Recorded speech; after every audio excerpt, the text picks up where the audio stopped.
What's up, fam? It's RJ Young. I'm back on the step mill. And today I want to get into why the college football committee is still crazy, insane, for ranking Clemson ahead of OU in their college football playoff rankings. And we're going to give you 14 events that have defined the Baker Mayfield era, including one that hasn't even happened yet, but it's gonna. And all of that's coming up after the bumper. If you're new to my channel or this is your first time here, consider hitting the like and subscribe button because I upload a video every single day. Happy Thanksgiving, fam. And this is your place for OU football news, notes, and commentary. Aight, bumper. Just snap the damn ball, RJ. So if you pay attention to the college football playoff rankings, and you're here so you must, you'll see that the college football playoff committee ranks Clemson at number 3 and my Sooners at number 4. Now if you're just a casual football fan, and none of us here are, you'd see, okay, 10-1 team, 10-1 team, you could see them going either way on 3 or 4. Look, man, let's take a look at the resumes here, okay? The Sooners have 3 top 25 wins. Clemson has 2. 3 is more than 2. Playoff committee. I don't believe this. I'm having to discuss basic math with you people. And by you people, I mean all the folks on the college football playoff committee. Not you, your fam. The Sooners have 3 wins over top 20 competition. Clemson has 1. Again, playoff committee, because math seems to be hard. 3 is more than 1. The Sooners have 2 wins against top 15 competition. Clemson has 1. Playoff committee. 2 is more than 1. And finally, the fact that pisses me off the most about these rankings. OU's lone loss is to a team that is 7-4 and could backdoor into the Big 12 title game. Clemson's lone loss is against a team who's 4-7 and couldn't backdoor if they had the latchkey to the house. Playoff committee. Syracuse is trash. Iowa State is good. Trash. Good. See how the words are different? Now we're getting into ACC bias over Big 12 bias, and I don't like it. I hate having to have conversations about which conference the playoff committee is biased to. Because it shouldn't matter. It should only matter that the Sooners are kicking booties and taking names. And Clemson is on the list. This is why in my dream playoff scenario, we have Clemson and then Miami in the national championship. And then Baker grabs his crotch while styling with the national championship and the Heisman Trophy. Because it's us versus them and they will lose. Which leads me to the second half of this video, the 14 events that have shaped the Baker Mayfield era at OU. Props to Boomer18 on Twitter who compiled this list, and I thought it was awesome enough that I need to share it with you. Number 1, the Sooners have won 2 Big 12 titles and could possibly win a 3rd in the years that Baker Mayfield has been at Oklahoma. Number 2, the Sooners could make a 2nd appearance during the Baker Mayfield era in the college football playoff. Number 3, Bob Stoops retired, which could have sent us in a tornado of depression and heavy, dark energy and collapsed the Sooner universe as we know it. But that didn't happen because Lincoln Riley is a G. Which leads me to number 4. David Boren announced he's retiring. My God, so 2 of the 3 pegs that put OU football back in the upper echelon of college football said bye-bye this year. Stoops retired in 2017, Boren retires in 2018. And fam, you would have been just fine for feeling like, what is going on? How are we gonna make it through? But then the Lincoln Riley era begins, which is number 5 for those of you keeping score. Lincoln Riley takes over, and we don't know what we're getting because he's 34 years old, and some of y'all got children that are the same age as Lincoln Riley, so you'd be forgiven for thinking that he wasn't up for the task. But he is! The Sooners have got 10 wins in November, sitting pretty for the Big 12 title game, and are a shoo-in, if the committee doesn't try to screw us, to make it into the college football playoff, all in his first year. Lincoln Riley doing the deal, dog. Number 6, stadium renovations. Goodness knows, y'all who have season tickets, and I'm so jealous of y'all that have season tickets, have recognized the stadium renovations and how big a deal that south end zone is now. Came through right in time, didn't it, fam? Number 7, Texas lost to Kansas, which I hardly count as a football school anymore. Seriously, it is a dead weight dragging down the Big 12 conference and I don't like it. But Texas still managed to lose to them. That's like managing to lose to Carver Middle School. Now, real talk, the Booker T Junior varsity could mollywop Kansas, which means they would probably win by 40 against that Texas team. Texas is trash, OU is good. That's the point. Number 8 on the list. Sugar Bowl win. Baker Mayfield came through,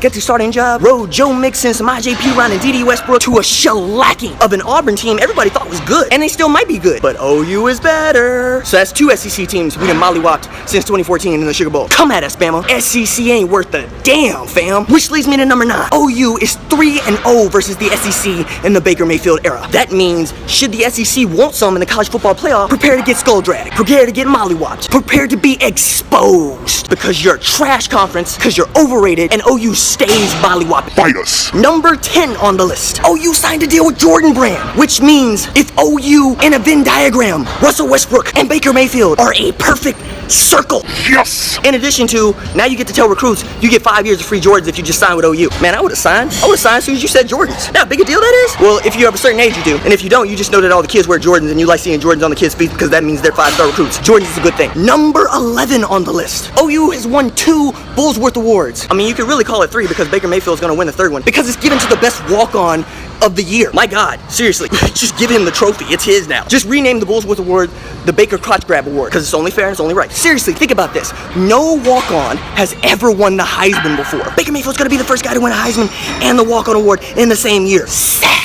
Number 12 on the list. Baker Mayfield is undefeated in true road games as the OU starter. Think about that for a second. If Baker Mayfield comes to your house, it becomes his house. Just ask Columbus, Ohio how it feels to be the rental property of one Baker Mayfield. Does it feel real good, does it, Columbus? That's what happens when you get styled on at home. You get evicted, and then we let you back in so you can pay your monthly rent. Fight us. Number 13 on the list. Baker Mayfield is 3-0 in the Bedlam series, which means that Mike Gundy has fewer wins than Baker Mayfield does in the Bedlam series. And Mike Gundy has been coaching at Oklahoma State since I was in middle school, dog. I'm a grown man now, Mike, and I'm 30. And you won't ever catch me riding for Bobby Reed. Bobby Reed wasn't really that great a quarterback.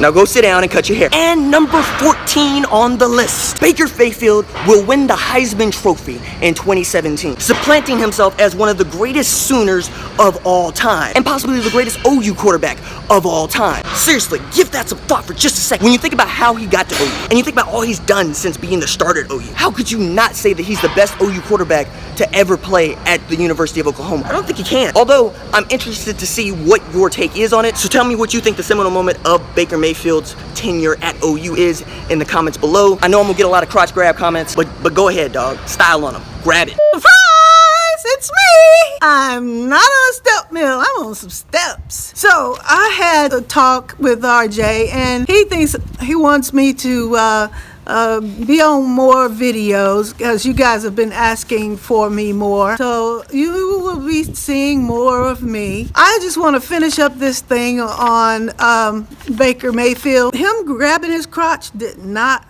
bother me. In fact, I was like, honey, he grabbed his crotch. I think that's gonna be a problem. And sure enough, he had to do what everybody else had to do, was back it up and look at it.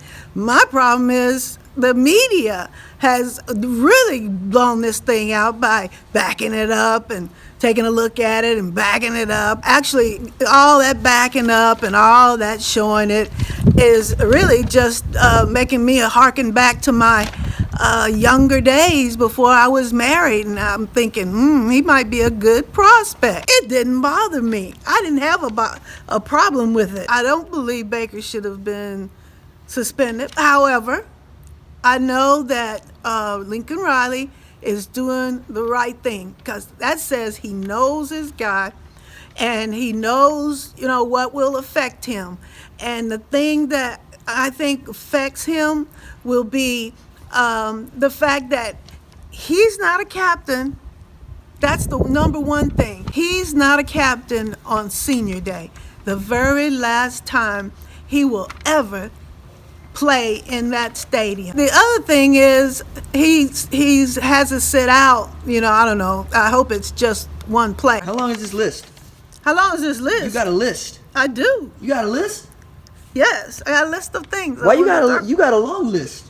I got things I want to say. You want me to shorten it? You made me lose my play. I have one more thing that I want to talk to you guys about. What do they think they're doing? Where does this stuff come from?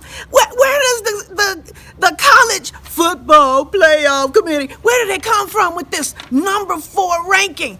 Putting Clem sucks. Obviously, they didn't see our defense this last time.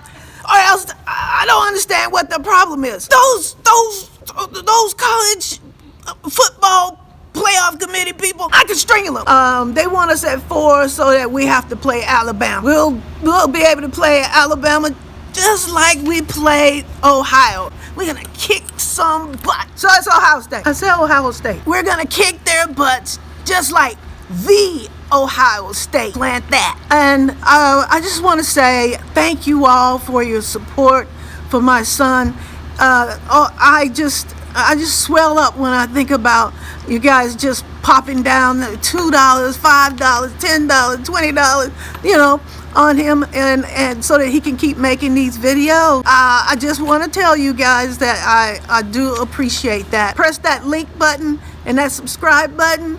That'll help him out tremendously too. I would be remiss if I didn't say what I'm thankful for, and I'm thankful for you. In particular, all of you who have donated in Super Chat and on Patreon. My goodness, y'all are so awesome. You keep this channel going. You keep me revved up with energy. You keep me at my laptop editing video, doing the research, trying to continue to get better, make better videos. I do it because I love OU football. You love OU football, and you guys stay lit in the comments. I want to call out by name the folks on Patreon who support me every month. Y'all are awesome. Terry Beckham, you're awesome. Billy was my first Patreon patron. He's awesome. Mama Savage throws me 20 bucks a month to make these videos, and I'm her son. Lloyd Grissom, awesome. Don King, you're awesome. Andrew Southard, you're awesome. Kevin Nichols, you're awesome. Sierra Todd, you're awesome. Bern Bergeron, you're awesome. Charles Serber, you're awesome. Trace King, you're awesome. John Halbrook threw me 20 bucks to buy a new flag, but that flag's got class now and it's got style now. And all of y'all who were here early know what the inside joke is. And I kind of like the idea of people who come in late asking what the flag is all about and y'all having to fill them in. Inside jokes are awesome. Greg, you're awesome. iDub, you're awesome. Hank Derry, you're awesome. Corey Copeland, you're awesome. Casey, you're awesome. Kirk, you're awesome. M. Keegs, you're awesome. John IBN, you're awesome. Craig Walker, you're awesome. Jacob Jansen, you're awesome. Chrissy Kennedy, you're awesome. Laurel Michelle is awesome. That's my girlfriend, Laurel Michelle. Say what's up in the comments if you see her. Craig Walker is awesome. Sincerely, Craig was one of the first people to ever find me on YouTube, and he's been here ever since. That's what's up. I know that I've probably forgotten about somebody, and that's my bad. That's my failure. But I'm gonna pin a comment to this video where if you donated in Super Chat or Patreon, I want you to drop through, say hi, and I'm gonna keep a running roll of all of those folks. And we're gonna hit the roll call again in a video very soon. All right, that's all for me. If you like the videos, consider liking and subscribing because I upload a video every single day. Hi, deuces.